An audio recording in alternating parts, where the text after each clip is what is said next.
Hello everyone, just checking my audio settings. We're trying some new settings today, so let me know in the comments if you like these better than normal or if they are worse. I can't decide, and I'll listen when I watch the video back later as well. And also tell me what you're watching on. If you make a comment about it, that makes a huge difference. I usually watch these on my phone because that's probably the worst version of it that people will do, but you might watch it on a computer with really good headphones on, and it'll probably sound different to you in that environment than it does to me on my phone. And if you're watching it like on the train with in-ear monitors, like there's a thousand ways to you might do this, and especially because these tend to be longer videos. Let me know what you think about the sound in this video versus the last one or any other one.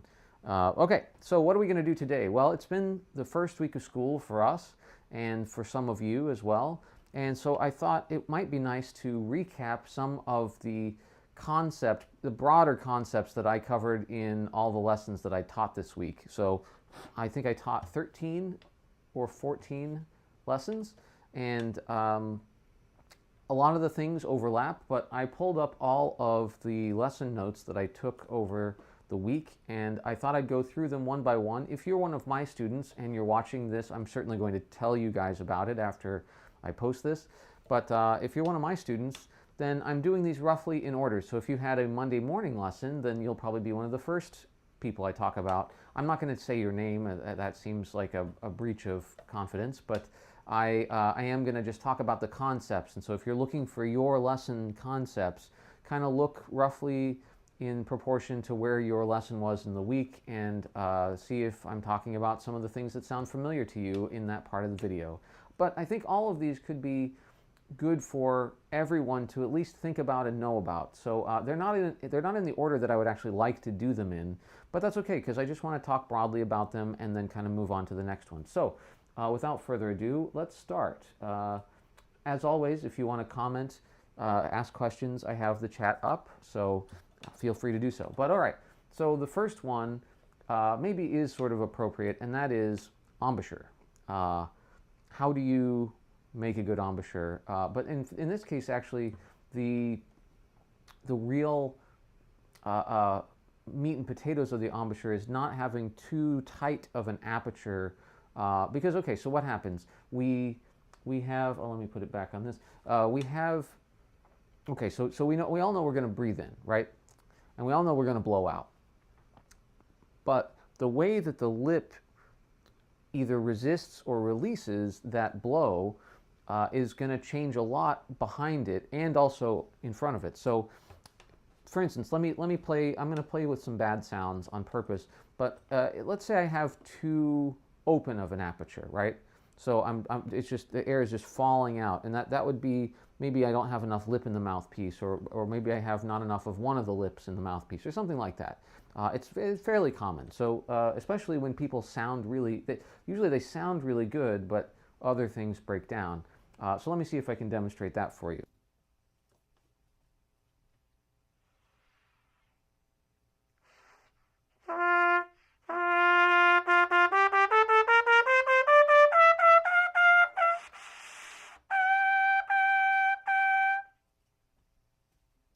So you can hear it's hard for me to build compression above a certain level because the lips are too far apart and they can't keep responding. They're having to roll in and tighten, and the sound gets tight as I go up. Now that's not usually people figure out a way to deal with it, but a far more common problem is that the lips are too close together.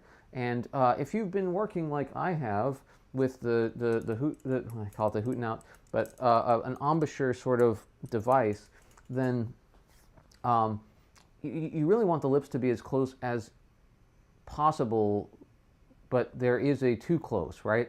And especially if you're not doing the things that device really suggests that you do in terms of like an active embouchure.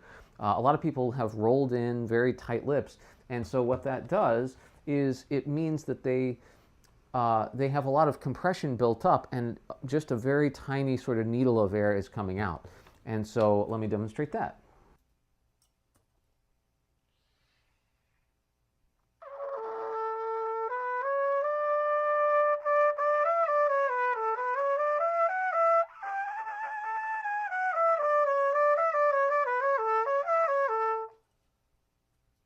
So you can hear the sound is much smaller.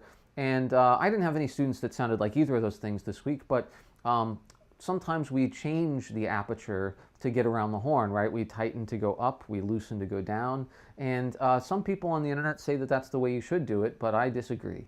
So I think you want to keep that aperture releasing air the same way all of the time. So if you tighten it up, it's going to release less of the air, right? It's going to build up behind the lip. If you loosen your lips, then it's going to release more. And while that is one of the ways that you kind of can get around the horn, it's hard to make that really consistent in terms of sound and intonation and response.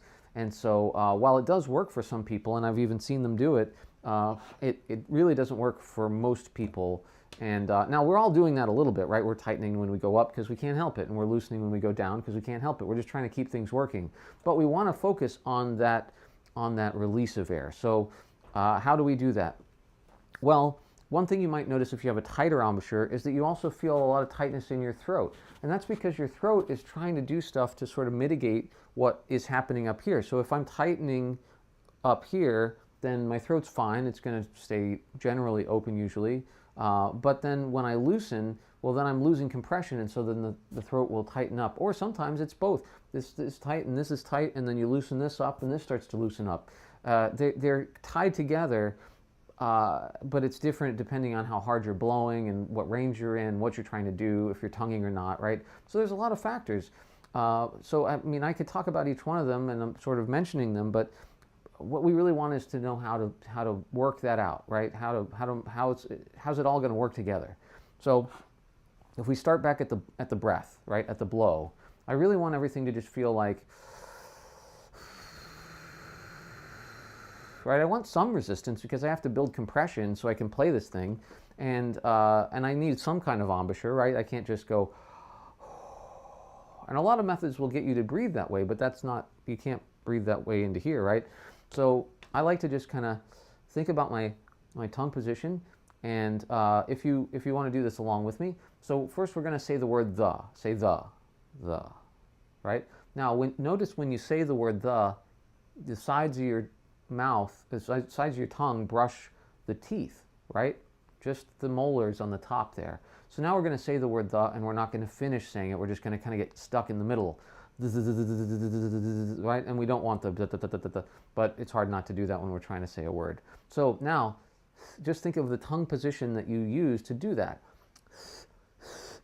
It's kind of a hiss, but it's not quite like a cat, and it's not quite a snake hiss either. It's not that. It's the hiss, right? So I need that because that's going to cut off the whole bottom of my mouth from the air getting around the tongue. It means that the air is going to go on top of the tongue. And if I can do that, then that means I can control the compression with the tongue position instead of the lips. And that's very good because that means the lips can release and start just vibrating and maintaining the aperture that they need for the volume, right? So basically I want I want to guide the air into the exact shape that needs to happen at the lips. And then the lips don't have to do it anymore. And that means the throat can be open as well. So that way I get an open throat, smaller and smaller and smaller, and then the lips are just wrapped around the air, right? That's where we want to be. So I'm spending a little more time on this one because it tends to be one that comes up a lot, and I think it's worthwhile. So let's try to do that. What are we going to do? Well, first let's start with the bad example again. We're going to tighten our lips to go up, and we're going to loosen our lips to go down. And we want to feel, when we're doing that, I want to feel the compression at the lips, and if my throat is tight. And then I also want to feel the release of that compression as I go down, because that's still going to happen. It's just going to happen a little earlier, right? So that this can stay loose, and it's still going to be firm so that I can press into it, but it's going to vibrate, and that's all. So let's try tightening and loosening to go up and down first, and then we're going to try to keep the lips the same and use the tongue position instead.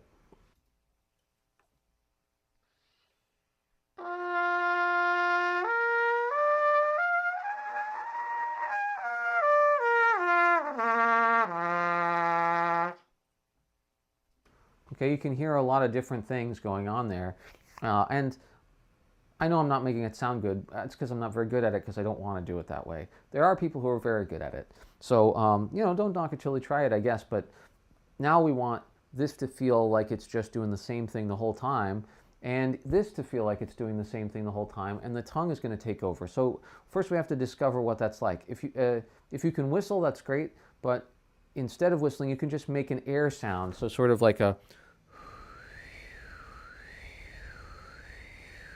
right? You hear that? It's if I whistle, it's, and whistling is a great analog because it is what we said we wanted to do, right? The tongue is moving up and down, and the air is moving faster and slower, but not being blown harder and softer. And the lips, well, they have to stay pretty much the same shape because otherwise the whistle won't occur. And the throat also, it doesn't have to stay open, but it tends to because, well, we don't need it to do anything. So it disrupts the air too much, and then the whistle stops if you choke on it. So okay, so now I'm going to try that on the instrument, and what I'm going to do is I'm going to play two notes. I'm going to start with any note really, but let's say G in the staff, and I'm just going to make it smaller with my tongue position, refusing to change my lips or the air until it just cracks up to the next partial, okay?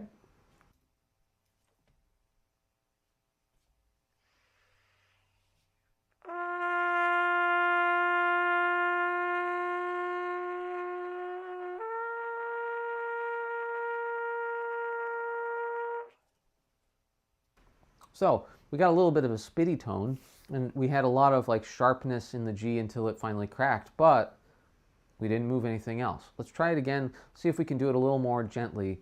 And if this is too hard, you can put down alternate fingerings. You can do this anywhere. Any two partials, no matter how far or how close they are, you can work on this. So I'm just shaping the air, shaping the air, shaping the air until it cracks to the next partial. And then I'm going to try to expect that to work, right? And then I want to go further.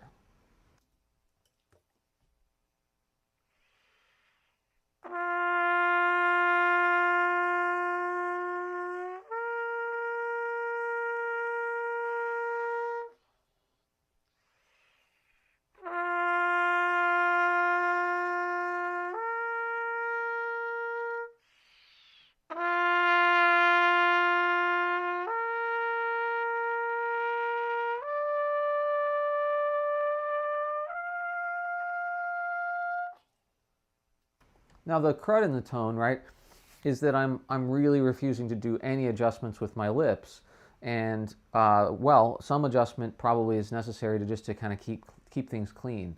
But I'm not doing anything with the throat. I'm not doing anything with the lips, and it's pretty easy to move around the horn. So then I could do that faster, right?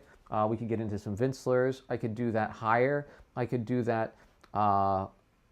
I don't know, if you're a person who needs to move their jaw to move their tongue, then you can practice that. But this is kind of the idea. So anyway, that's some embouchure stuff. And it sort of, you can go back and watch that a couple times and sort of see like, okay, yeah, how do I keep the throat open? Oh, right. So the idea is that this is open. This is the same as what it needs to be to respond. I usually try to use a poo attack and then kind of hold it a little more open. And it should always feel like the air is releasing the same way no matter what I'm playing. If I play louder or softer, then this opens up to compensate for the more volume, and that way it still just feels the same, right? In terms of the release, right? It might be more or less work to do certain things, but the release is the same, and that's because the tongue position is guiding it all into position, right? So it takes a long time to get that all figured out, but what you want to do is gain a basic understanding, put the tongue in a position to be able to work, and then just try stuff, right? Don't overthink it. Don't overdo it. Don't overanalyze. This is for informational purposes, but when you're doing it, just kind of get in the ballpark and then start doing some lip slurs, right? All right. So that's one lesson down. There's more in that lesson about if you can hear it, then you can play it, but that'll come back around. So let's get to the next one. Okay. Tonguing notes into existence. Yes, don't do that. And how do we fix that? Well, we're going to do some hatas. So, and I guess I'll get to this other stuff too. But all right. So here's what a lot of people will do.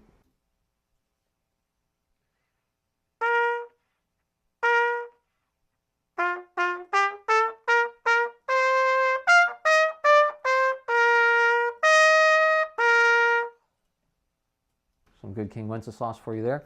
And you can argue that that might be an appropriate type of articulation or not for a given piece. I don't care about the appropriateness. I mean, I do if it's not appropriate, right? But the generation of the note cannot be from the tongue. Now there is a philosophy out there that it should be from the tongue, that you tongue harder to get the note to speak sooner. You have to be really strong to play that way, and the people who do are really strong and they sound really good, and hey, you know, I'm glad to hear them play. They sound great. But for the rest of us mere mortals, we need some other method.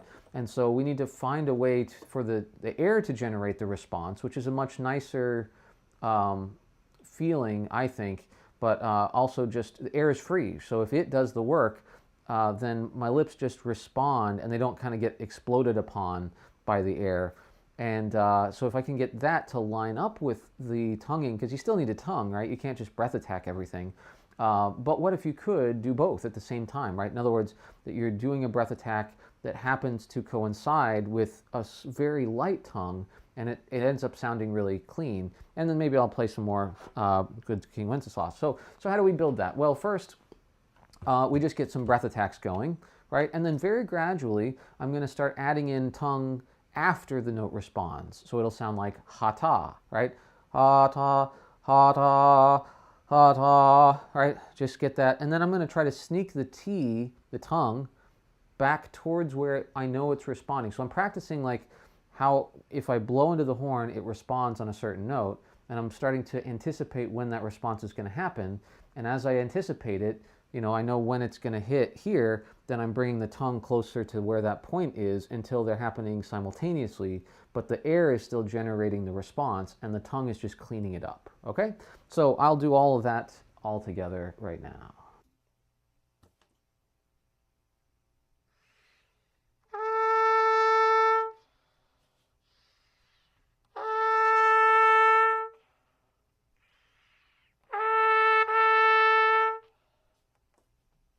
And the tongue that I'm using is as light as I can. I can learn this, we'll get to some lead pipe buzzing where I'll learn some more stuff. But I'm just going da da ha da ha da da da da da da. It's very light. It's a pizza tongue, I call it. Da, da, da, pizza, da, da, da, da, da. That's what I'm doing, but a little bit even further back so that it's really legato, really soft tonguing. But because the air is there and strong, it makes a really clear attack, right? That's what we're looking for.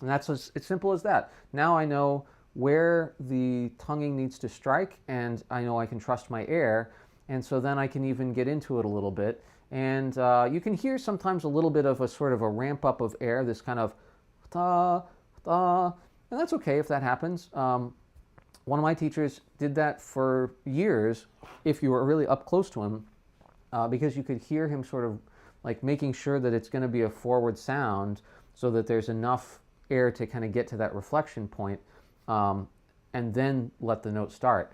And then it went away because I think he knew what exactly that equation looked like, and he didn't need to ramp the air up before. He just knew how to put it in place. I'm still getting there, but anyway. All right, so that's where that is. The other part of this lesson was just making sure that you make time for your practice each day. I know this is going to be all over the place because everybody needs different things, but you should think about practicing in 20-minute intervals, and that's actually a great way to consume these videos. Okay, you've got, let's say you're going to practice for 2 hours of clock time, right? Like on the clock, 2 hours. The first 20 minutes, so you're divided up into 20 minutes because it's hard to concentrate for longer than that anyway.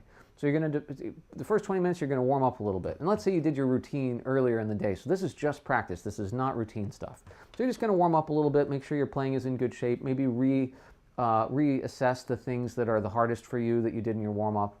And then you're going to wait. And 20 minutes, you got to do something, right? And sometimes you just need a mental break, and so you can walk around and do other things, but you might put on one of these videos. You might listen to your favorite trumpet recordings. You want to do something that's going to feed your passion to come back to the practice room and do some stuff. So, listen to Alan Vizzuti, Carnival of Venus.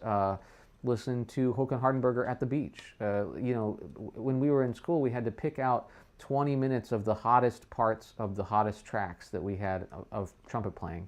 And so I have everybody still from back then, their 20 minutes of what they are passionate about, what makes them inspired to practice. And it really works. It's like, oh man, yeah, I can't wait I want to learn to double tongue octaves, or I want to be able to play that excerpt and sound just like that. And, then you come back to the practice room charged up. And then you practice for 20 more minutes, and you do it again, you have a rest, and then you practice for 20 more minutes. And then if you're doing this in an hour, right, that's an hour and 40 minutes. And then at the end, the tail end of that hour, you're resting, right? And so you either can pack up and just kind of listen on the way home, and hey, you've practiced, at that point, you've practiced an hour, right, of time. Or you can do one more session, and so you can do a listening session, and then now you're there for an hour and 20 minutes, and you'll practice an hour and 20 minutes. Wait, 2 hours and 20 minutes. Yeah, that's what I meant. And you'll practice an hour and 20 minutes. And if you can do 3 hours, then you can do a full 2-hour practice session spread over 3 hours. So anyway, it's good to break it up like that and plan for it. We've got some people in the chat. Let's see, watching from my iPad, awesome. Doing the whistling and breathing exercises. And yeah, it's good, it works, right? That's good. Worked on this in my first lesson too, that's right, yeah. So some former students and some current students in the chat, thank you for coming. All right, next person. Oops, I want to X these out as I go. All right, so we've got good air support, tongue lighter, firmer embouchure. This is a student where he sounds really, really good, and then something happens and he starts to have more of an airier sound, right? And so this is probably something that there aren't a lot of videos about, because it's really hard to pinpoint, like, what am I talking about, right? So let me find something to play. I'll just play some of the Charliers again. That one actually was a pretty good one. Okay, I'll try this one.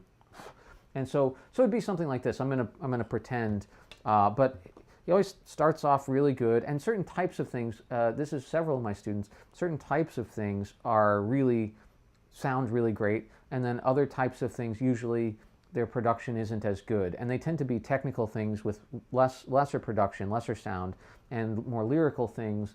But also things that you hear better sound better, and things that you don't hear as well tend to be a little bit askew, right? So that's an aspect of it too. If you don't hear it very well, you're not going to play it no matter how lyrical or technical it is. And the more technical it is, the more it's going to throw wrenches in your production that you can't really recover from. So, but with this student, I told him, how, like, we can work out how to sound good on them by going slow, by making sure we hear it, by practicing just that spot. But there's also a stamina to the concentration it takes to keep that going. And sometimes you'll get to a technical section, start sounding not as good, and then you get to a lyrical section and you keep the sound from the technique that's not as good. And we don't want, at the very least, we want to at least come back to a good sound. And so I was asking him, measure how long you can go until the sound starts to break up, until you can't get the best production anymore. Sometimes it's a physical stamina thing, sometimes it's mental, sometimes it's ear training, but whatever it is, then identify it, work on it, and see if you can move the goalposts out even further every time. So anyway, it's something like, oh, we got a question on here. How much time would you recommend a performance major practice a day or a week, while also keeping in line with all the ensembles and groups they play with, and music education?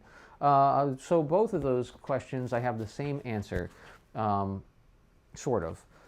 So for either of them, you want to be the best trumpet player you can be in the time that you have, right?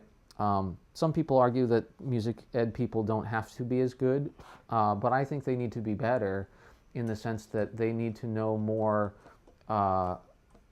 They might have less time to practice in the future, and they also need to be a really good role model for other people. Whereas if your performance, it's on you. You might not be successful, but nobody's going to make you be good. But you have other people's lives in your hands when you're a teacher, so you need to be on top of it. Anyway, both of those people need to practice 2 hours a day, 1 hour of routine stuff and 1 hour of other stuff that's mostly focused on your lesson material and your habits and your recital and all that kind of stuff, not focused on ensembles. Not because you don't want to sound good, but just because that needs to be additional time. And usually it's not very much. You rehearse in ensembles, right? So you're going to do it over and over again in rehearsal. Now, you do need to spend some time before the first rehearsal on a piece, making sure that you can nail it on the first rehearsal, right? So yeah, you do need to practice that. But after that, you don't need to keep practicing it over and over. You're literally going to do that in rehearsal. And if you stop nailing it, well, then you got to put it back together. But usually that only takes about 15, 20 minutes per piece per cycle for me. Now, I've had gigs, which is sort of the professional version of like ensemble rehearsals, right? And you have even less time. Usually have 2 rehearsals and then all the concerts, however many there are. And sometimes I've had enough music on the stand where it took me a lot of hours to learn it all and get it under my fingers and play it and feel like I really had it dead to rights. So yeah, then you have to practice that. And in those cases, if it's really that hard, then I would count that as my second hour of practice, but never the first. The first hour, and it doesn't really matter the order of them, but it's better if it's the first hour.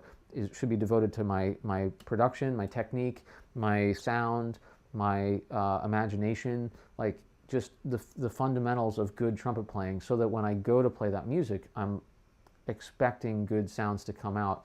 And then the only challenge is figuring out the coordination to be able to play these notes on this page, right? And remember it long enough for that to like stick. So I'm going to play Charlier 13 in the old book. I don't know what it is in the new book. And oh, right. So the difference between music ed and performance. A performance person might need to practice a little more because they're going to give more recitals usually in a typical degree. So they might have to do a little more literature learning during that time. But I really don't distinguish between the two in my studio. Sometimes they distinguish for me, and that's their right to do. But I don't make a distinction. I teach everybody as hard and as fast as I can to play the trumpet as best as they can, because I don't have a lot of time with them. I only have the 4 years, and sometimes only 2 years if they're grad students, right? So I just give everybody everything I can give them, and they do with it what they will. All right. Anyway, this Charlier, and I'm going to demonstrate like sort of a weakening production and tone over time, and then what to do about that, right? So.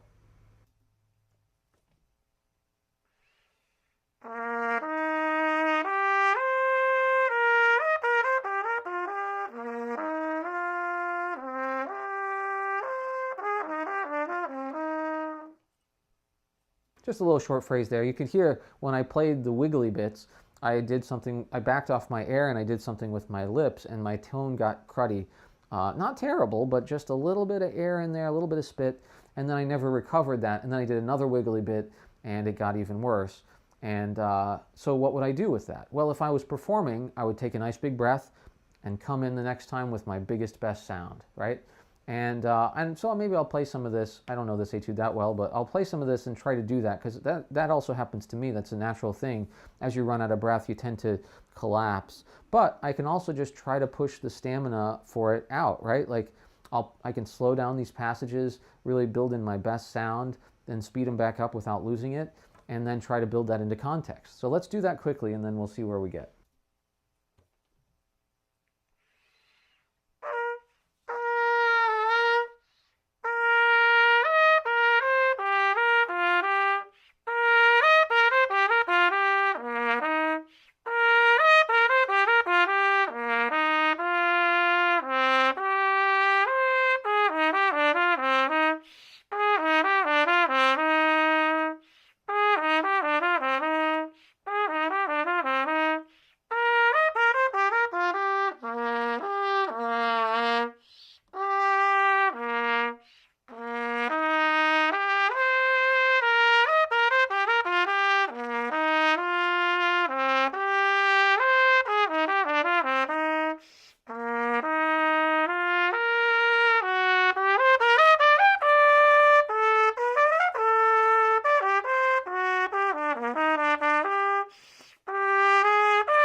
hopefully in some of that you heard me, struggle because either my reading or my ear didn't get it, and so my tone immediately goes away, and then the next time I had to take a breath, I just tried to reset and lay back into it. And most of the time those notes sounded pretty okay after the breath, right?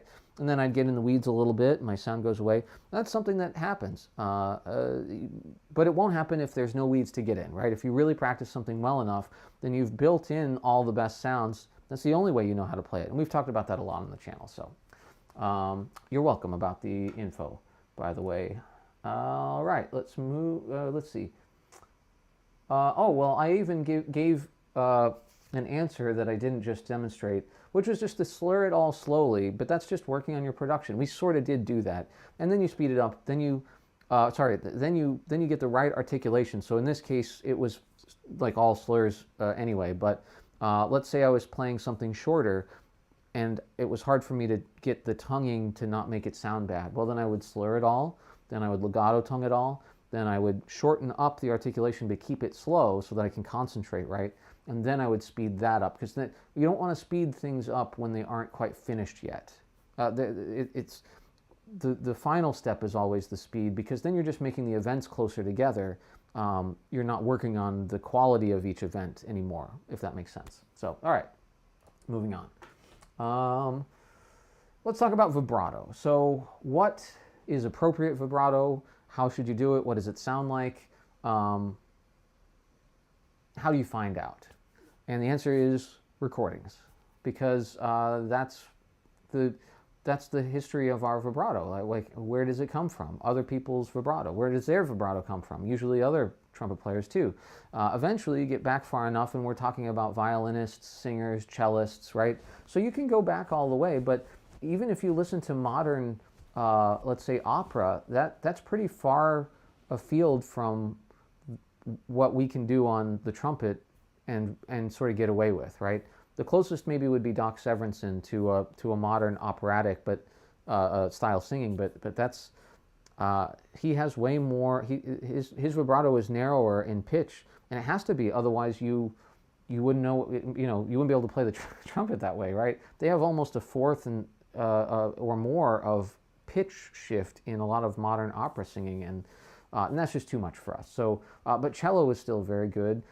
They're really changing the color more than the pitch. There's a little bit of pitch change, but other trumpet players are a great place, and you should do it as much with color as you can, I think. But yeah, the speed is really what it comes down to then, right?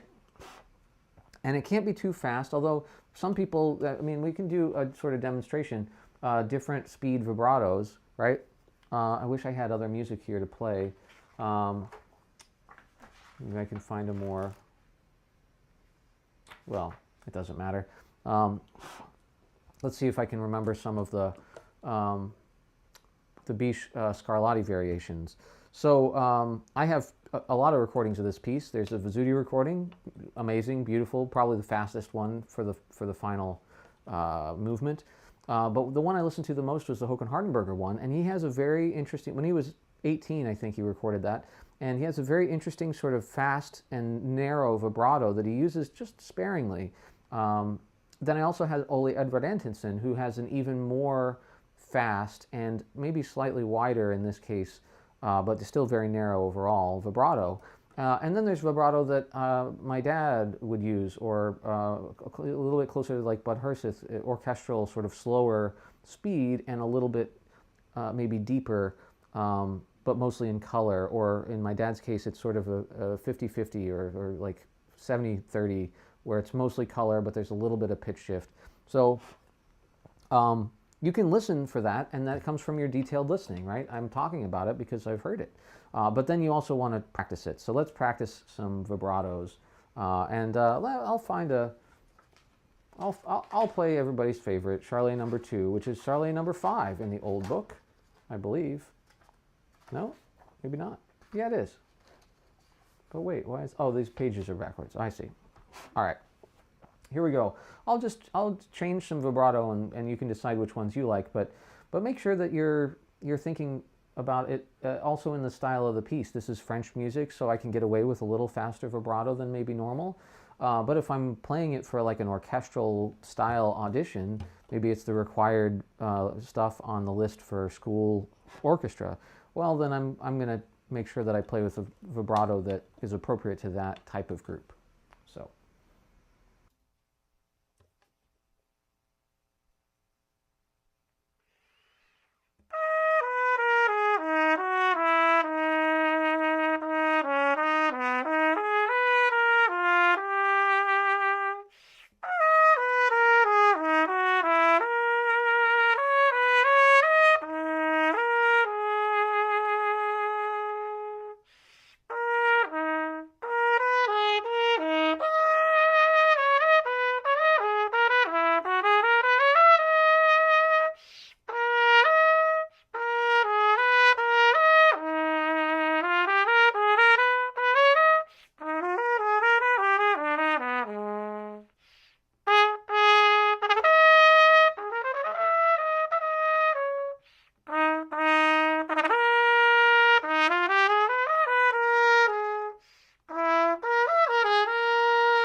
Whew, almost lost it on that one. So I started off with a very fast, quivery vibrato that really kind of complements this music, honestly. Then I tried to slow it off a little bit. I let it be a little more pitchy in one spot, and in a certain way I liked that. And then by the end, I was trying to make it really more color-oriented and a lot slower, but still dramatic, right? And the other thing about vibrato is you don't need to do it on every note. You don't need to do it on every long note. There were a few notes in there that I didn't do any vibrato, even though I had the opportunity and was even like trying to do it more. But it should be what I like to call it, a note highlighter, right?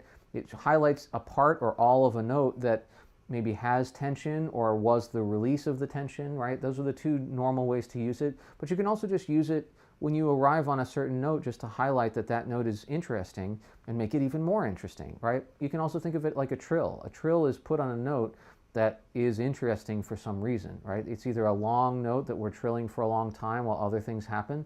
Sometimes it's the penultimate note of a phrase, right? In classical music and Baroque music. Sometimes, especially in Baroque music, it sometimes just uses an ornament to, again, highlight a note. So trills and vibrato have very similar both shapes to them, right? They go up and down, or in and out, or however you want to think of it, but also similar uses that they usually highlight the same types of notes and in the same kind of way, right? I would be interested if anybody knew about a dissertation that ties those two together, but perhaps that is an idea for somebody to look into. All right, so what's next? Let's see about this lesson. They take a second to load also.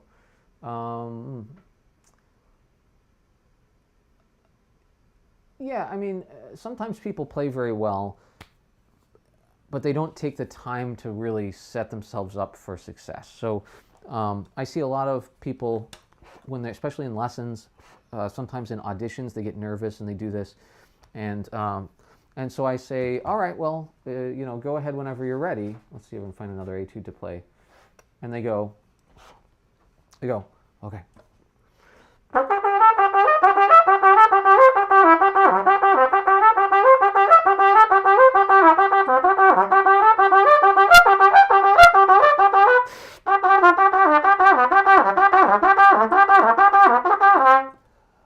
Oops, I'm sorry, I just played that with my mic. But they just start playing, right? And that's why I forgot to turn my mic off, because I didn't think about anything. They just start playing the notes. And maybe all those notes came out fine. I'm actually surprised they did, but what did I do? What did I do with them? I didn't have any goal. I didn't have any imagination. I didn't have any style in mind. I just played the notes. And a lot of times, if they haven't practiced the notes, if they don't know the sound of the piece maybe, then they really need to sit down for a second and go, oh, how does this go? Oh, right, okay, yeah. And you want to ramp up your imagination so that your sound, you're demanding a greater sound than just whatever comes out of the horn, right? And that's going to make you play better too. So now how would I do that differently? Well, I'm going to take a second. I'm going to mute my microphone. I'm going to think about the sound I want to make, and then I'm going to execute my vision for this piece. And I might even miss more notes, but I'm going to sound more musical, and I'm going to have a better style and hopefully a better tone.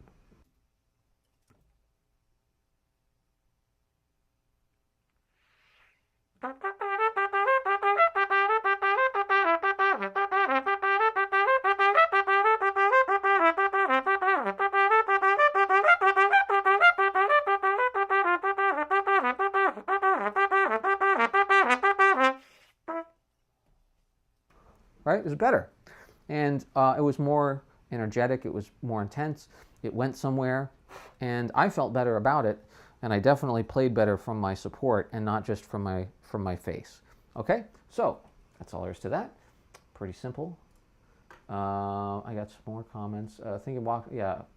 Watching opera singers using air and projecting is helpful. Yeah, they have to do it because they have to sing so loudly to project that they have to be doing something good with their support. If they don't do it, their voice just gets trashed, and they don't have a very long career.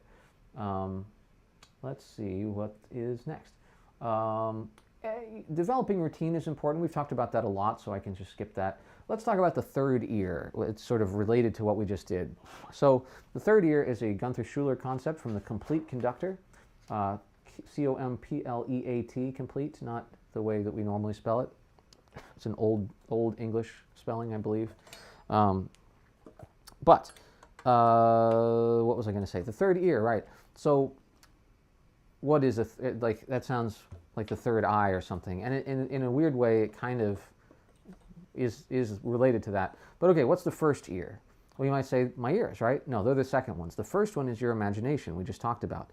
And I want to ramp that up to like 100%, 1,000% of the greatest sounds I've ever heard, right? Can you imagine like Phil Smith and Doc Severinsen and Al Vizzuti and Håkan Hardenberger, all people I listened to a lot growing up, all of that all together, and then multiply that thing times 10, right? Imagine that.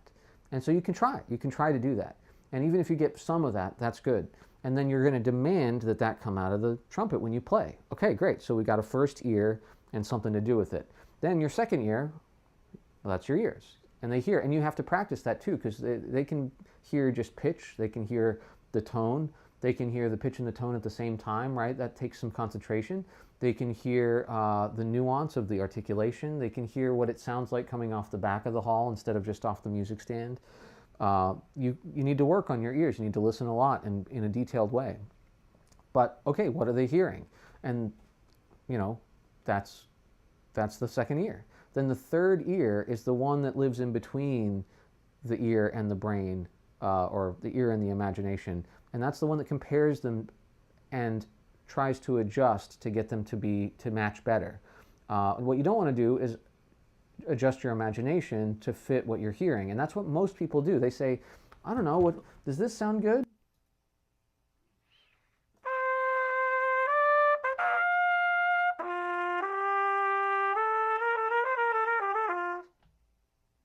And they go, yeah, I got a little bad response on that G, but everything else sounded fine, I guess. And that's letting what you hear with your second ear tell your first ear what to imagine, what to expect, right? No, instead I want to imagine something way greater than I've ever sounded, and I want to at least try to get a piece of that, right?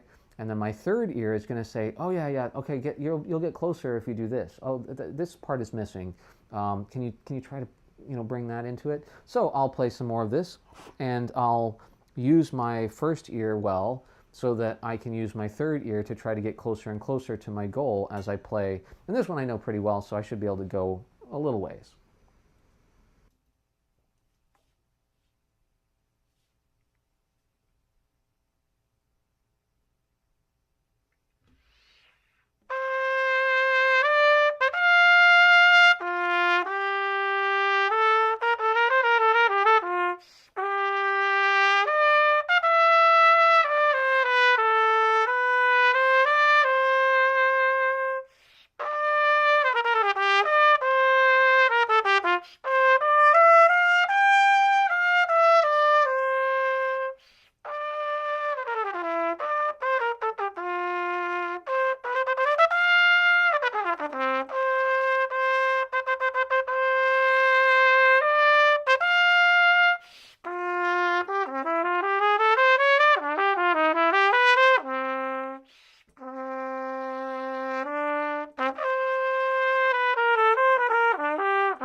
So I got mixed up in one spot, but you can hear I'm evaluating as I'm playing, and there's weak spots and there's strong spots, and sometimes they correspond with something that I've done, but a lot of times they just correspond with my the strength of my imagination in that spot and the stamina of my concentration. And that's what we talked about earlier. So that's what the third ear is. And you should read the passage in there. It's actually relatively easy to find online for free because it's an often cited passage that they just pull right out of the book.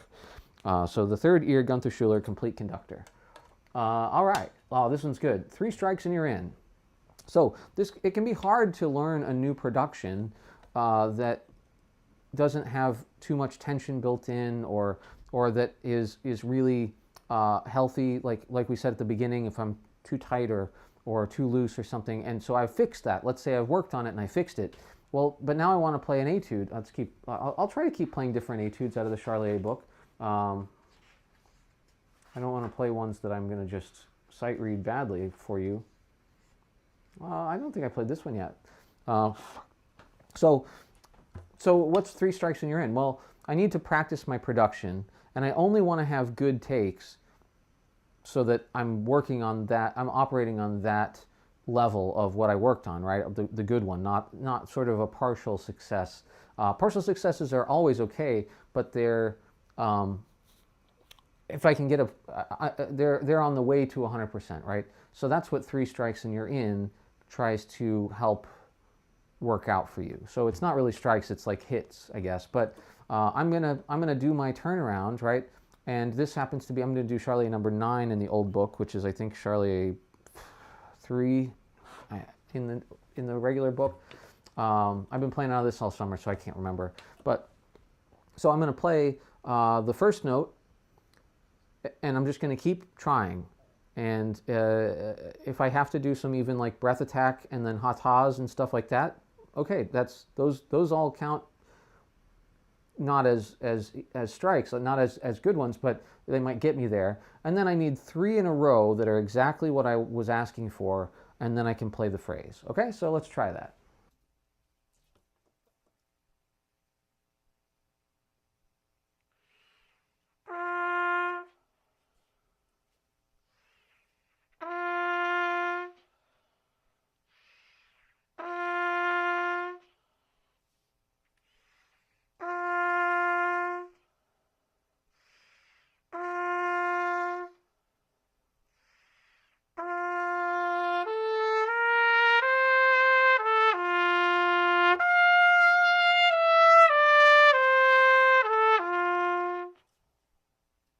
So I got 3 in a row, and on the third one, I carried through the phrase. And that went so much better than if I had tried with one of the sort of partially good ones, right? That's all it is, 3 strikes and you're in. Try it out. It's hard. It's harder than you think, especially if you're really listening and really feeling for like that perfect response and turnaround and sound. It's hard to get everything right. There's an old game that Gary Mortensen put in the children's ITG. ITG Junior used to come as like a pamphlet in the back of ITG. Maybe it still does. I haven't seen it in a while, but maybe we still do that. It's just not the ones that I've been reading recently. But yeah, it used to be Gary Mortensen did it, and he put a game in there called 20 Pitches. And what you did, I still play this from time to time, is you choose 20 pitches. So, you know, high A, D in the staff, E in the bottom of the staff, whatever, right? Just randomly you choose 20 pitches somehow. Maybe all the ones that are hard for you, maybe all different types of ones, maybe you literally roll some dice, I don't know. And then you assign them each a dynamic and an articulation, and then you just try to hit them. And you'd be surprised how bad you do the first time you try that game. It's really hard to be accurate right off the bat and constantly changing with no context also, right? But if you could do that, imagine how good you'd be. I mean, you'd be hired forever because you'd never miss a note. So I usually, the first time I try that after a while of not doing it, I usually get 3 out of 20. That's pretty bad. Sometimes I challenge students to do it, and usually we end up about even. And you can also play the horse version of the game where you each choose the note that the other one, like, so I'll say I'm going to play a high B with a kind of a pingy attack mezzo piano. And then if I do it, then they have to do it. And then they get to choose, and they have to do it, and then I have to do it, right? And if I miss it, then they can try to do it to give me the H or whatever. So that's another way to play. And then you don't have to play to 20, but you do have to play to whatever word you're spelling. So it can take longer or shorter.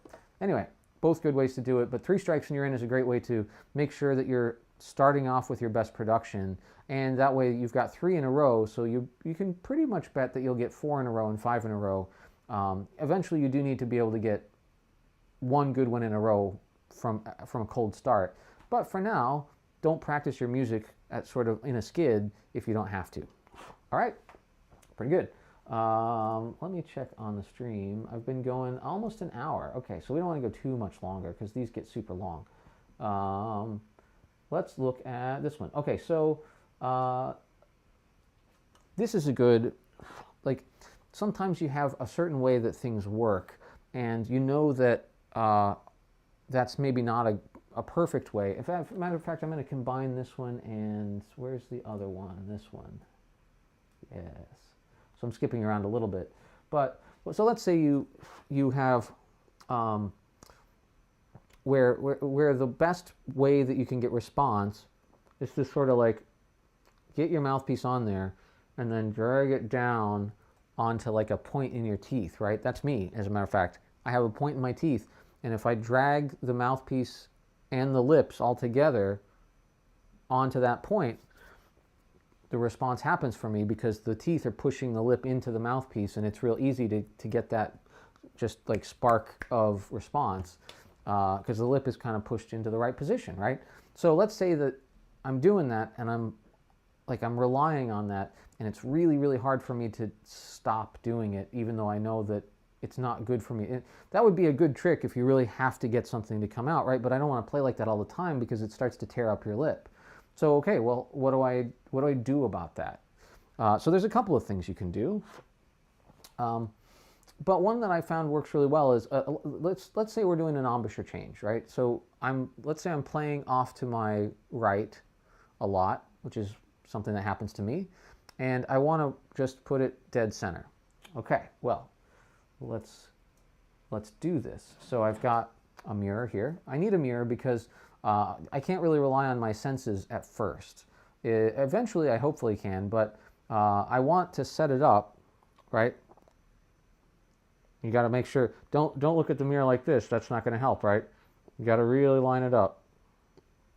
Okay, great. And another thing you can look at is your head position. Head position, because sometimes people will be like, okay, I've been playing over here. I want to play right here. So they'll go, all right, here it is. And they'll move their head. It's just a natural thing to do. But okay, so let's say I want to play in the middle. Let's see if I can get this on the stand. Oh, that's pretty good, actually. All right, so that's the middle, roughly. Now I want to make sure my jaw isn't doing anything funny either. Because sometimes that spot, right, I'm like, well, I need that where this is. So I'll just go, right? And you don't even know you do it. So you got to watch yourself in the mirror. Okay.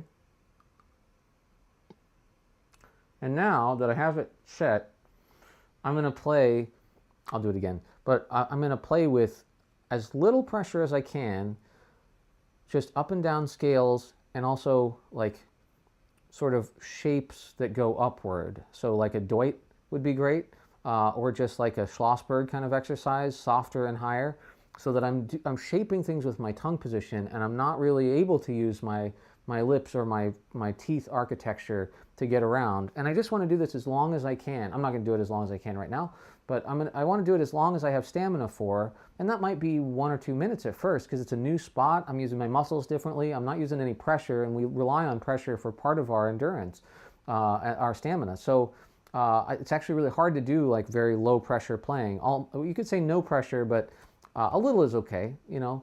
And then you just want to go up and down so that you're trying to get just a little higher each time, a little higher. And so let me just show you. So let me set it up. All right. There it is.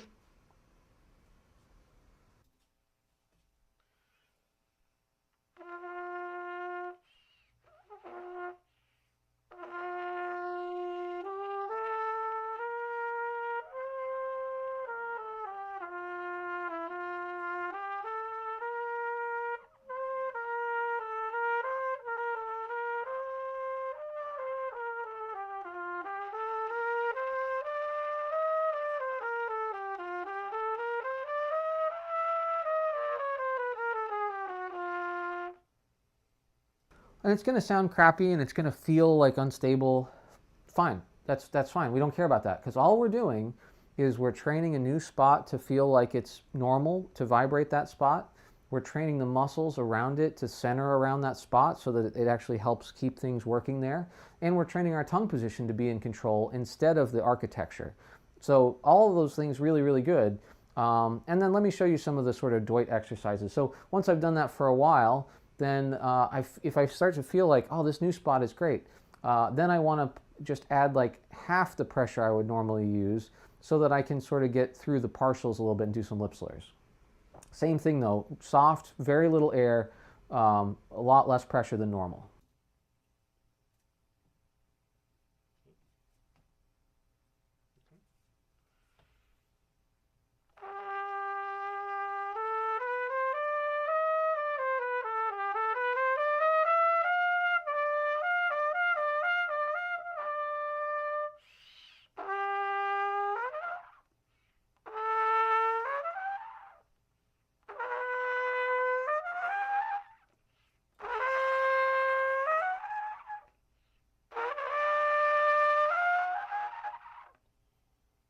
Now, do I want to play like that eventually? Totally not. But again, I'm working on the feelings that I need to be familiar so that then when I actually put some air into the horn, allow myself some pressure, it keeps working and now it's like, oh, it's really locked in now. And then I'm going to be convinced to play on that spot longer and it will last longer in my playing like day to day, but it'll also last longer month to month where I won't just start to revert back because, you know, it always feels a little fuzzy. It won't feel fuzzy, it'll feel locked in. So that's my advice. It's pretty controversial, I would say, because, well, I don't know, a lot of people don't want to sound bad for that long and they don't think that it's good to play with that little pressure unless they're saying always play with that little pressure. But you know, that's okay. This is my advice. If it works for you, I'm glad. If you take somebody else's advice, I'll never know. So cool. All right, let's see what the next thing is. Let's see if they had any other stuff. No, okay, not really anything that I would, well, there are some things that you should practice that most people don't, including myself. So let's practice something that I'm going to be really bad at, which is, high tapers. So in other words, if I'm playing a higher note, not even that high, just like top of the staff stuff, can I really control it and not lose the pitch, not lose the response, not lose the tone as I just do a normal taper, right? This should be an easy thing to do, but we just don't practice it. And well, quite frankly, the literature doesn't require us to do it except for all those excerpts that do that we get scared of, right? Parts of pieces, solo repertoire, and we just kind of just don't do it if we can get away with it, right? But we should practice. Let me put this mirror somewhere else so I don't see myself moving around. All right, so here we go.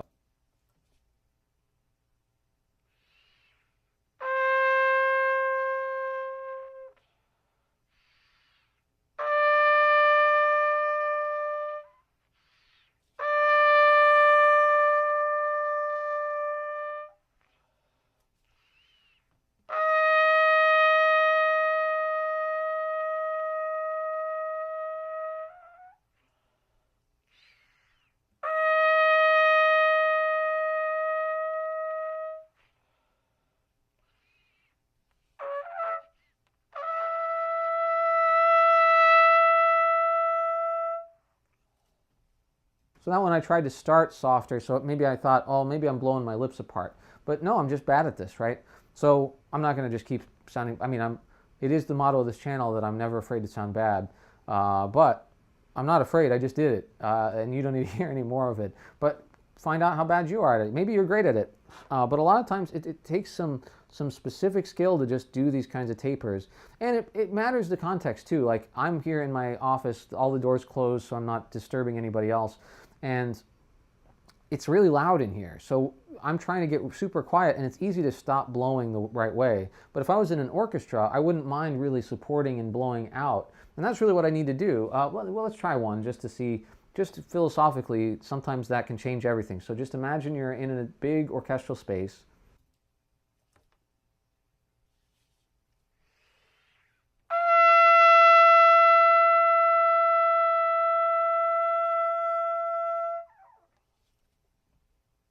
was a little better, a little bound up, but all right, cool. So that's another thing that we could do that I assigned somebody. Okay, anything else on here? No. This one gets a little tricky. How do you know what pitch you are on when you, without like trying to find it? So in other words, you know, I don't want to go like,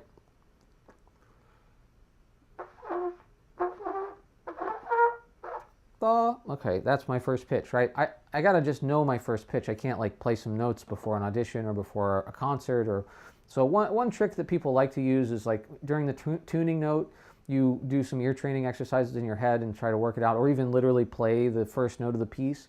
And that works as long as you can't do it any other way. But sometimes you don't tune. You know, it's unprofessional to tune over and over again during a recital when you should just be able to play the piece, right? So how do you do it? Well, your lip changes from day to day. You're hydrated, you're not hydrated. Oh, speaking of, you're swollen from yesterday, you played too much, you haven't played in 3 days, so it doesn't feel, you know, there's a million ways your lip can feel. But your air interacting with the trumpet, with the physics, right? That feels the same every time. Now you might argue like, well, no, but because, you know, your body is still what's pushing the air. Yeah, but the quality of the release, like we talked about at the beginning, and the quality of the support is really, really similar because it's interacting with something that's basically the same from day to day, right? This thing. Now, if you don't clean your trumpet ever, that might change, but generally speaking, the way that you blow into the trumpet, that's going to be really consistent. And even from trumpet to trumpet, now not the lengths of, but if I get another B-flat trumpet, E in the top of the staff feels a certain way, and that's a good place to start. So just do breath attacks on those notes until you're like really sure of how that feels, and then when you see an E in the staff or whatever, you will have played it, let's say 100 times with a breath attack, so you'll know exactly where to put that air. I guess I don't need to demonstrate that one, I just told you what it was. So okay, let's move on to the next one. We talked about a lot of this stuff. Okay, well, let's talk about feeling like there's not enough air, right? A lot of people feel this way. Petrushka is a great example where, let's see if my C trumpet works, where people feel like they don't have enough air to play all of Petrushka in, let's say, in one breath. I'm one of those people. I hate trying to do it in one breath, but I know that it's possible because I've seen lots of people do it. So you can train your breathing, you can train your lungs, you can try to expand them, you can have better posture, you can try certain types of calisthenic breathing. There's a lot of things you can do to try to expand your lung capacity, but let's face it, I'm 5'6". I'm never going to have the lung capacity that LeBron James has, or whoever. I mean, I'm just trying to think of tall people, right? So what am I going to do about it? Well, some things might just not be possible, and it's okay to admit that if that's the case, right?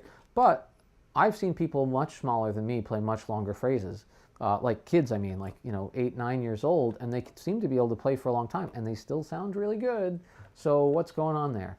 And the answer is, all right, well, I might not have the capacity, right? If I'm 6, 7, 8 years old, or if I'm just 5'6", I might not have the capacity of somebody else. And maybe I just don't need to use it a lot either, so I just don't have it when I need it. And in that case, I could exercise it. But again, what else could I do? Well, what if less air made more sound, right? And you might say, well, that doesn't make any sense. Well, yeah, it does. It's just efficiency, right? So if I come up with the right shape, we talked about this earlier as well, from my throat to my lips, and also the right shape of the lips themselves, which we didn't talk too much about, then I can use a very small airstream that actually sounds pretty loud and doesn't use up a lot of air, and still sounds like a good balanced trumpet sound. So let's see if I can do that on some Petrushka. And first I'm just going to try to set up the sound where I'm like not blowing super hard. And you'll know, right? Because, well, it should feel like easy. It should feel like you're not using a lot of air, but you are getting a lot of sound. And well, let's see if I can do that. And then once I have it, then I just have to run the program and see if I can do that on all the notes for Petrushka. And sometimes you'll find that you can do the sound, but it comes at the cost of your flexibility, and so you can't play the same thing. Well, that's okay. Build that into your routine. That sounds like something that would work like long term, right? That you can figure out how to do the flexibility on top of this new way of getting the sound. So.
So close. But that's an okay place to breathe right before the last 9 notes. Now, I only held it for about half of the thing before it started to get like I'm just kind of in a skid now and I'm not quite ready. But that's okay. I got half of it, right? And I did it all in one breath except for those last 9 notes, which I probably could have just like squeezed out if I had to. I just thought it'd be funny. But and I didn't even go fast. I just went the normal speed, even a little slower than I would have liked to. So you can play with that. And all I would need to do now is develop my stamina the way that we said before. How far can I go? Can I make that just a little further today? And what does it take? Can I figure out what it takes? Is it strength? Is it a tongue position thing? Is it a lip pucker? I don't know, right? And if I can figure it out and then build the strength and stamina to keep it there, then I can do it all the time. And maybe that's easier overall than whatever else I'm doing, right? So that's a good thing. That's a good thing to think about if you're worried about air or just endurance or whatever in general. All right, let's keep going. Again, this one's a lot about warm-ups, and we talk about that literally all the time. It's like kind of what this channel is devoted to. But let's talk about hearing and playing and how those are related. We sort of already did, but you really need to be sure of the notes. And let's find a spot in the Charlier that I'm definitely not sure of. Oh, I like that spot, but I already know it for sure. I was doing 14 a lot recently. I'd like to get better at that. That was after. Again, I don't know what it is in the newer version, but I practiced this, I think, the last stream. And I'm going to practice it some more now. So, so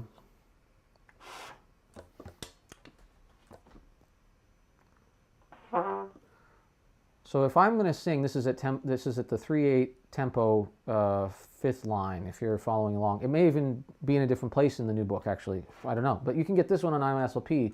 So if you want to follow along, pause the video, go to IMSLP, download the Charlier book, go to page 22, which is number 14, and go to the 5th line. So I'm going to sing it. And if I can't sing it, I'm not going to be able to play it. I would even go so far as to say if I can't sing it, do the fingerings and do that in time, at tempo, then I can't play it at that tempo either, right? So I'm going to start off slow. Da da da da da da da da da da da. Da da da da da dum da dum ba dum ba da da da dum dum dum. See, I don't know why that octave was hard for me. Dum da da da da bum bum bum bum. Okay, so I'm developing a weird little vibrato in my voice. I'm not intending to do that. I'm trying to just probably cover up how bad it sounds.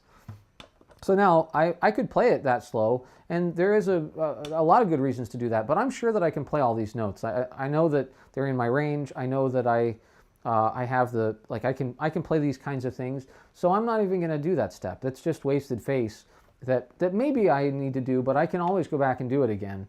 But let's try to sing it faster and more musically, which is I thought we would get to. Maybe it's the last couple of people, but let's see. Da da da da da dum dum dum ba da da da. Oh. Da da da da da dum dum dum dum ba. Da. There's my new pitch. Da da da da da dum dum dum ba da da da dum. Oh, I'm getting louder instead of softer. Da. Da da da da da da da da dum ba dum ba da da da da. Da da da da da da da da da dum bum bum dum bum bum da da da da dum dum dum dum dum dum. So if you're listening along, what parts do I need to work on? Not so much the bum ba-dum ba-dum. That part I'm doing just fine. Mostly because it's just arpeggios that I can see. The other parts have chromatics. That's the part that I need to play slow. So that's what we're going to do. We're going to play that slow. And like I said, if I can't hear it, I'm not going to play it. So I'm hearing it better. Now I'm going to play it slowly, and then we're going to see if we can do the whole thing.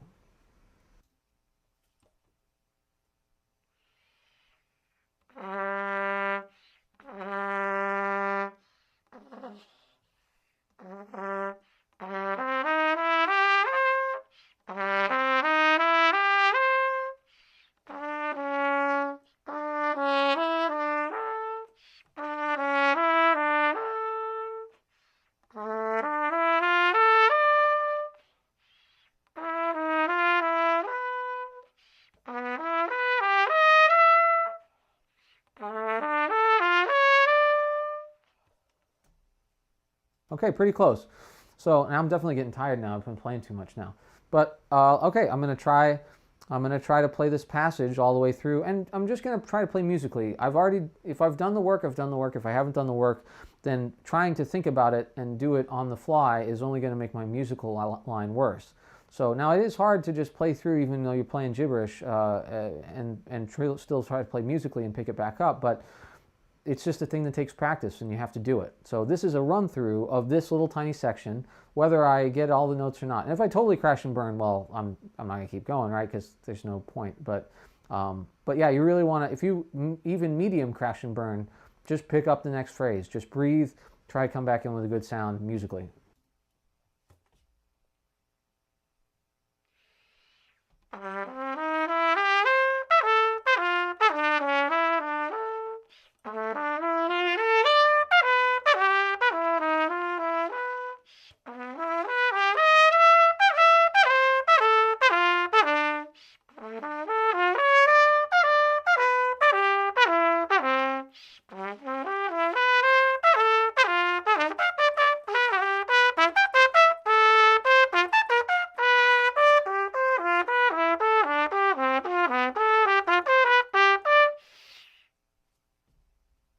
We went a little further than we should because we definitely didn't know that part as well. And then I saw this next part and I went, I remember practicing this. It didn't go well. I got it to go well, but there's no chance now that this time that I haven't practiced this hard part, it's going to go well. And that's a smart thing to, like, you want to have confidence, but when you know that you shouldn't have confidence, then what are you trying for, right? Go back and sing it. So if you can hear it, you can play it, but you better get it up to tempo, singing, fingering, on pitch before that will be a guarantee. Okay? So there's that one. Keeping going. Let's see what we've got. We've talked about all of this stuff. Vibrato is in here. We've got just like perfect vision, imagination, like really making sure that you execute. We did some tonguing. So okay, I think that one's pretty good. It's even Charlier's got in there, and I've been playing Charlier's. Oh, here's a good concept. Sound over time is how it goes, is what I said to someone. So it's fine to just kind of sing da da da da da da, right? Just like I'm singing the pitches, but that's not how it goes, right? and I need to know how it goes in order to be able to play it on the trumpet.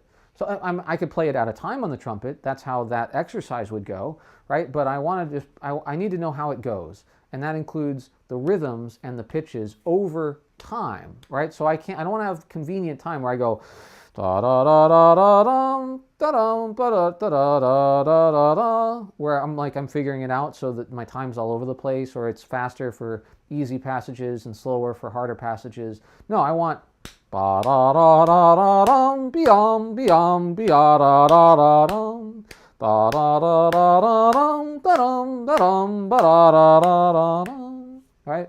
That way I know where those beats go, I know how the rhythm sounds over the beats, and then not only could I play it with somebody else if there was a pianist or an orchestra or a chamber music or whatever the thing is that I'm doing, but it's also just the way that it goes. In other words, what's written on the page is being represented aurally, sonically, in the space that I'm playing in, and that's just what it says to do, right? You can't just play different rhythms in time because that's not what the composer wrote. I often will give my students a hard time if they take too much liberty with a piece, especially when they take a little extra time, let's say at a sort of over-romanticize a cadence, and I will say, oh wow, that piece sounded just like the Haydn. And they're like, no, what do you mean? That was the Haydn. I go, well, the Haydn doesn't have a ritardando there. So the piece that you just wrote was exactly like the Haydn, except there was this ritardando. And they're like, oh, come on, And of course, yeah, but think about that, right? How much do you change a piece before it's not really that piece anymore? And I would argue any, right? Now, your best interpretation of the piece might represent it very well. And it might not be the same as somebody else's best interpretation, what they think is what is written on the page, right? And that could even go down to the dotted, double dotting things. Some people will, some people won't. And they'll say, well, that's what it doesn't say to double dot, or, well, but that's how you play that, right? That's okay. That's an interpretive stance. But when you deliberately change things, that's when you get in trouble, and you shouldn't do that. So now, if arguably the composer isn't as good as your musical sensibilities, then change it, because it's going to be better, right? But you better really know that if you're going to make that call. And a lot of people, right now, that's the modern approach, that it's okay to make your own version of things. And most composers agree with that right now. But in the 60s and 70s, that was not the way that people thought, composers in particular. And there's an argument to be said, well, let's get rid of that. That's old. That's an old way of thinking.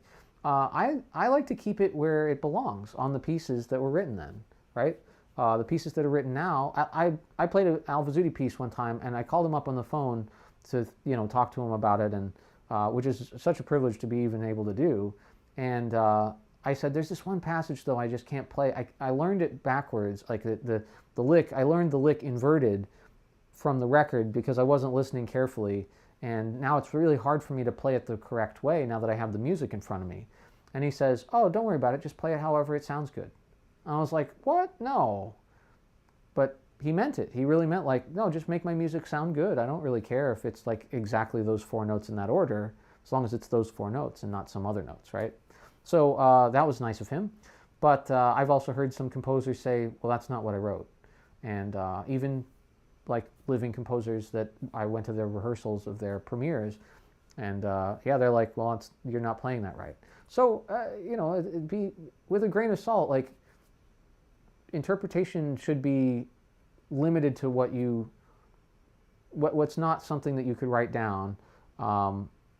And the composer should be respected, but yeah, at the same time, if the piece suffers because they didn't really give it as much care as it should, then feel free to change whatever you want, just to make it a nice performance.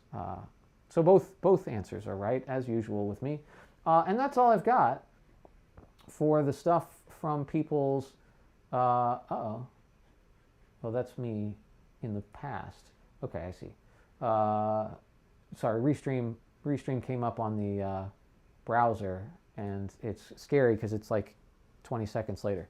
But all right, this has been a pretty long live stream, but I'm going to add to it. I don't like the super long ones, but I have a lot to get through, and we did get through a lot. But there's one more thing I want to do, and that is jazz. Yeah, right?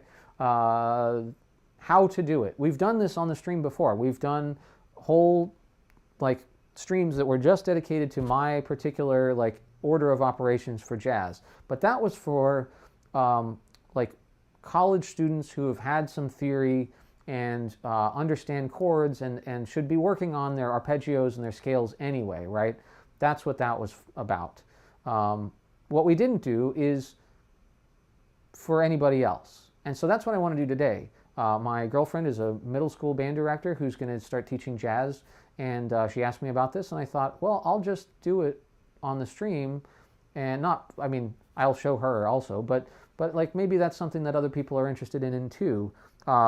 So in other words, a middle school person, what do they have and what don't they have compared to who the other video was for? Well, they don't have any theory knowledge. They don't maybe even know what all the note names are, right? And they don't know how to play their instrument maybe at all. Maybe they're starting off, right? Sometimes we start people in middle school in 6th grade. So they might not know anything about it, but they really like jazz. Maybe they want to play all the music. And so they want to play jazz, and they also want to improvise. And so, okay, great. You're not going to say no to that, right? You're not going to say, well, you've got to, you can't do it till 7th grade, you know. And then they're like, well, this sucks. I'm not going to play for a year just for the chance or whatever, right? You want everybody to be able to do everything right away, if that's possible, right? So how can you start playing both jazz style and learning to improvise with almost no theory knowledge, with almost no knowledge of your instrument? Good question, Gabriel.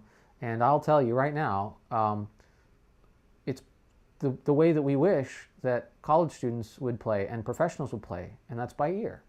So now they may not have a lot of knowledge about what buttons to push down, but you can give them that, right?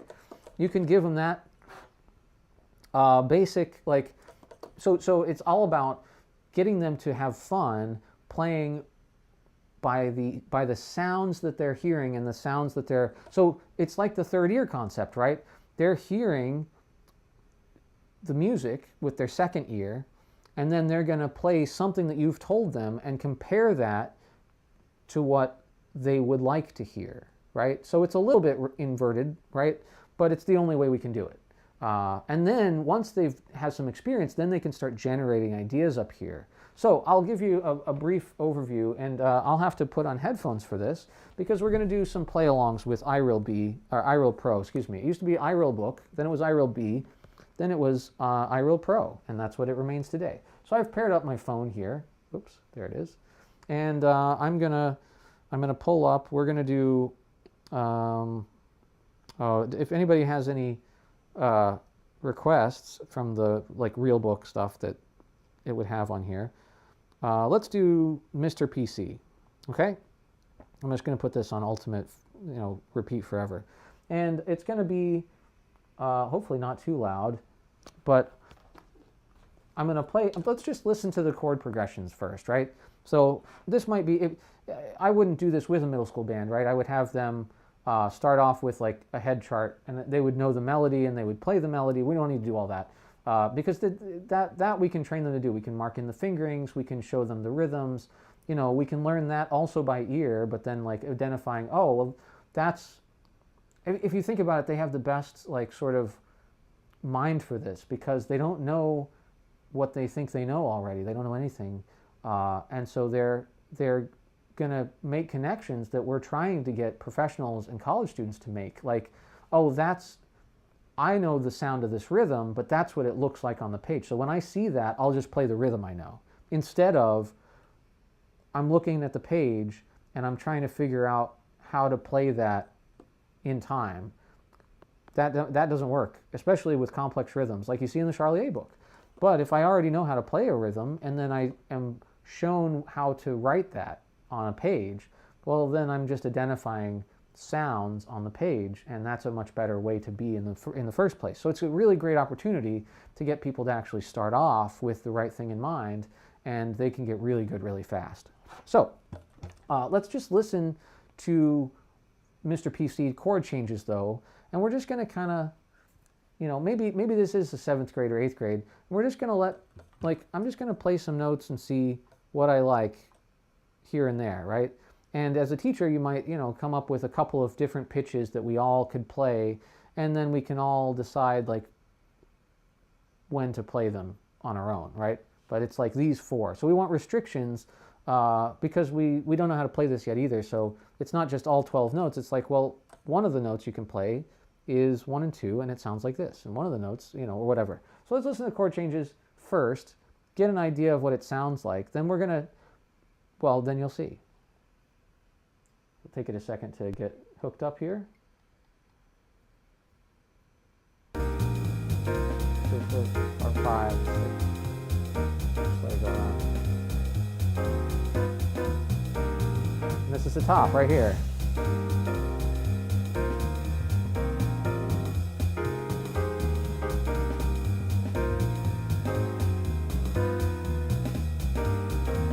Great.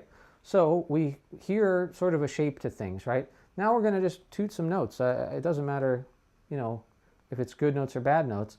And if I'm fairly confident about my ability to play some things, then I can just skip to the end and just try a couple of licks. But I'm just going to try it says D minor and then G minor, right? And I have a little theory knowledge, but let's say I didn't. Okay, well, I'll just pick a note at random.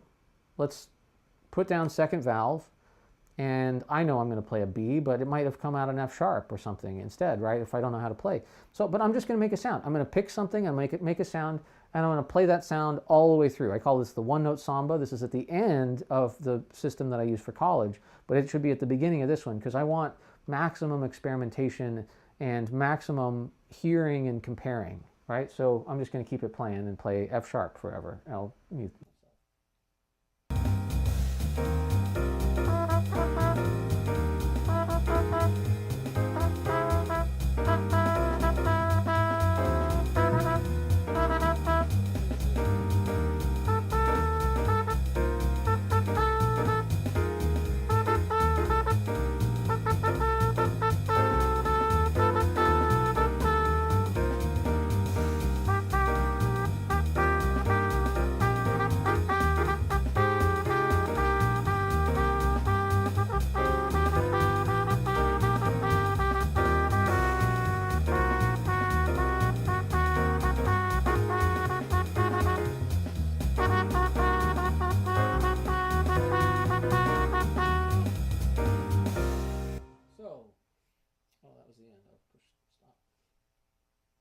So that was the end. I didn't put it on for nearly enough times, but I picked a bunch of terrible notes, but I had fun doing it, right? I really liked that A flat. It was terrible in a good way. And so now let's pick some notes that we think we might play a pretty consonant, pretty nice solo with.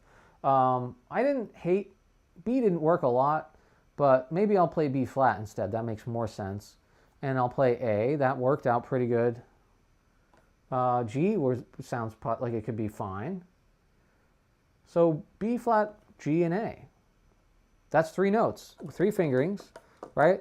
And I would maybe write those on a piece of paper and say you can play any rhythm and any of these notes anytime you want, but try to stick to those, okay? And that's hard enough. That's already pretty difficult. And they might play other sounds instead, but I would just let them go, right? So let's try it again. We're just going to play B flat, A, and G as much or as little as I want, and in any order as I want.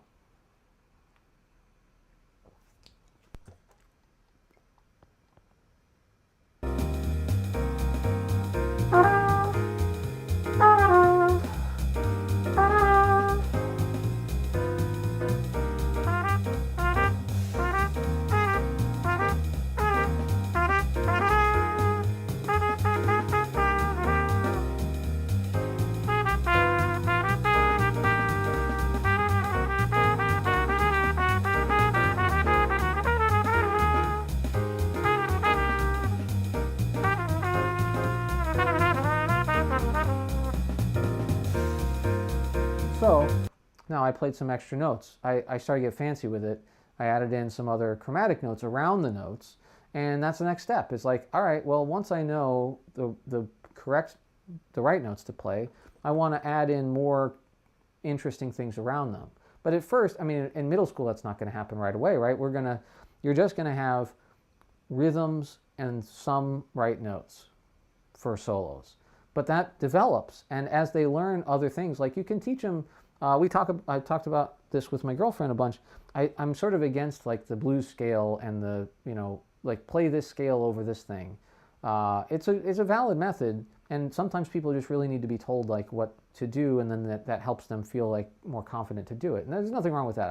I'm not a good teacher for those age groups in those ways, right? But I am a good teacher for those age groups in just like getting them going, getting them excited, just keep them going, and just try. Even what would be really hard for a college student isn't always actually hard at all for a middle school student, because they're more open to things and they don't feel like they need the knowledge to try. And so that is a powerful thing that you should always exploit at the maximum ability that you have.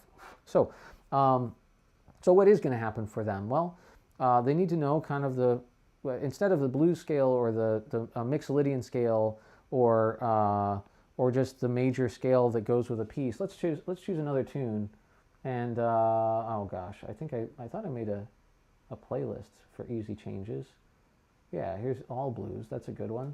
Can we do it not in G major? Let's do it in F major for G major for me. So okay, I could say like what are the right scales or whatever to play, but and maybe that's a good way to do it. Like the Aebersold book has the scales written out, but they even have the modes, and it's like, well, no, let me choose the other notes. Let me.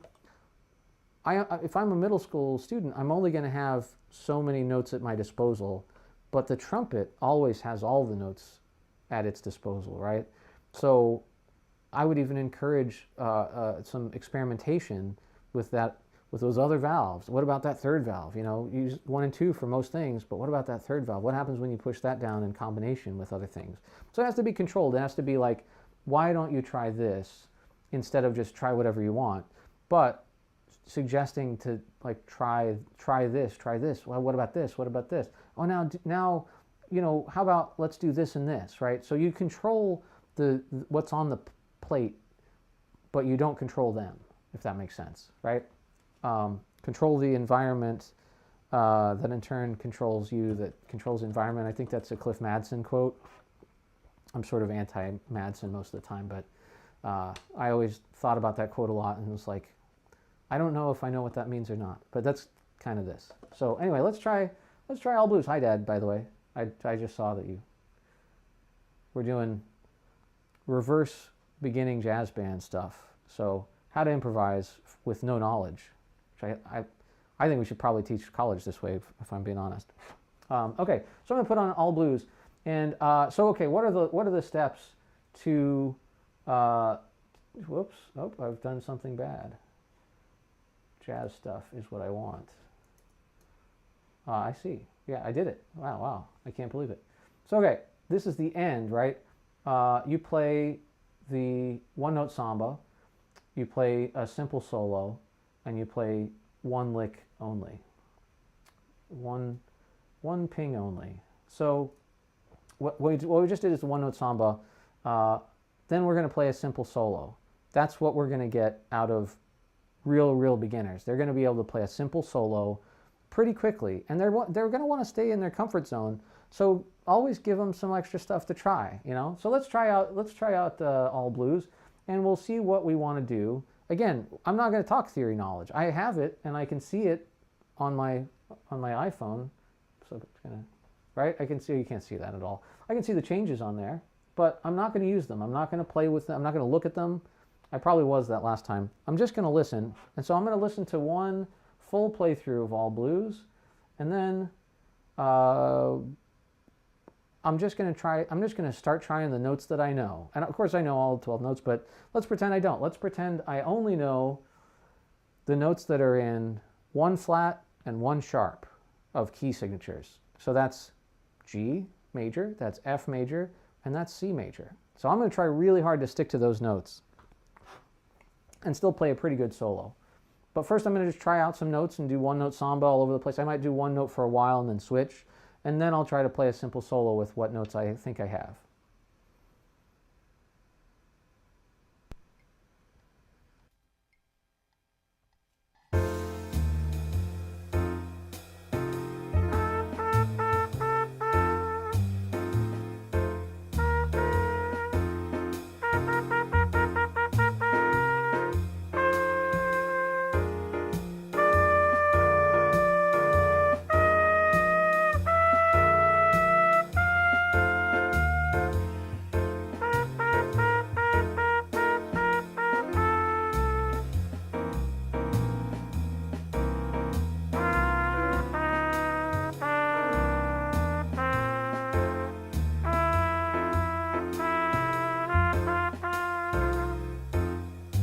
So do you see what I mean when I say I'm really trying not to? People love to play C when they're trying to improvise because it's a safe note. It's usually the first note they play. It's usually the last note they play.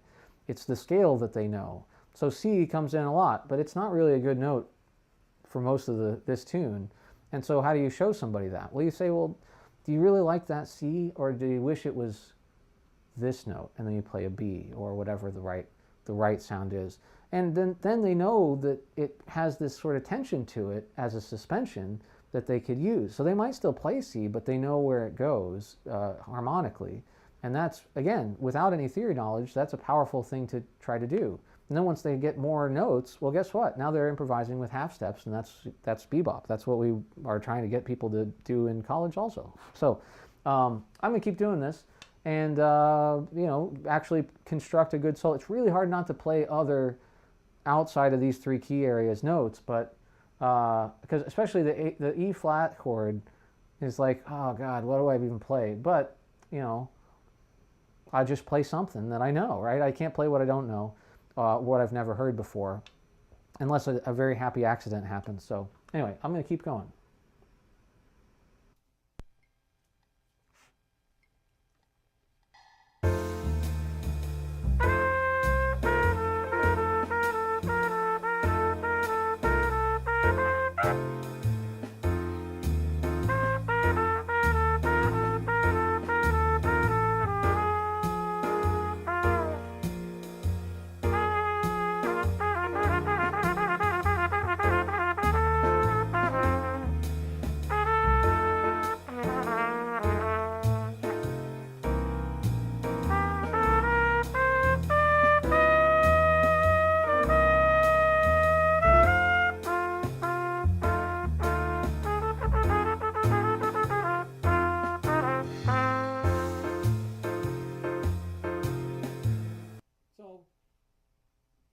So it doesn't really have to be a complicated solo. Those were all notes that I said that I knew from the three keys that I might know if I was in sixth grade. And I used a little bit of my range, and I certainly used a lot of rhythmic knowledge. But if it's a little more simple than that rhythmically, well, that makes sense, right? But it's still going to be a good experience for that person. So that's what I would suggest, is starting off by just listening, starting off by trying some notes, deciding if we like those notes or not. And, it's if they're real true beginners, they might like sounds that aren't traditionally sounds we like. And that's got to be okay for now, right? And I would say forever. I mean, some of the greatest jazz players just grew up completely divorced from the tradition of Western classical music for a big portion of their musical upbringing, and so they prefer sounds that we generally don't like, but they sell them so well that we go like, oh my God, that's mind-blowing. I've never heard anything like that. So they become the best sounds because they're played with conviction and because they're an extension of that person's own personal interest. So anyway, I'm going to cut it off here. That's plenty. 2 hours, 1 hour and 41 minutes is plenty of streaming and plenty of practicing, and it's time for dinner. So anyway, I hope you learned something. I hope you enjoyed this stream. I hope if you are one of my current students that you reflected on your lesson a little bit, and I hopefully underlined and elucidated your lesson material a little bit further. That's what I normally seek to do with these streams, if not a specific topic. So this was fun to do, and it was nice to see all those things in one place. So check this out if you are feeling a little bit far afield from where your lesson was, and check this other part out if you're thinking about starting jazz yourself, starting improvisation yourself. You notice we didn't talk about style. We just played things that sounded like they fit in. I think that's a good approach to style as well. Just sound like what you hear, and it'll fit in well. And yeah, so anyway, that's a good place to start if you're starting off beginners in jazz, or if you're starting off as a beginner yourself.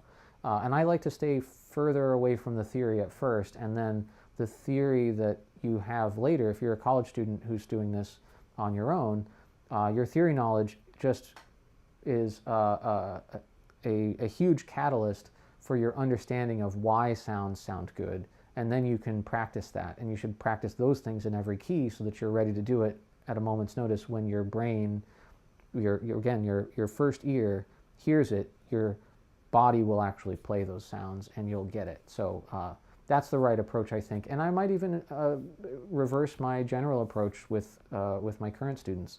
I think that this is a good way to do it that puts the focus on the right things. So anyway, like I said, hope you enjoyed it, hope you learned something, and I'll see you next time. Thanks.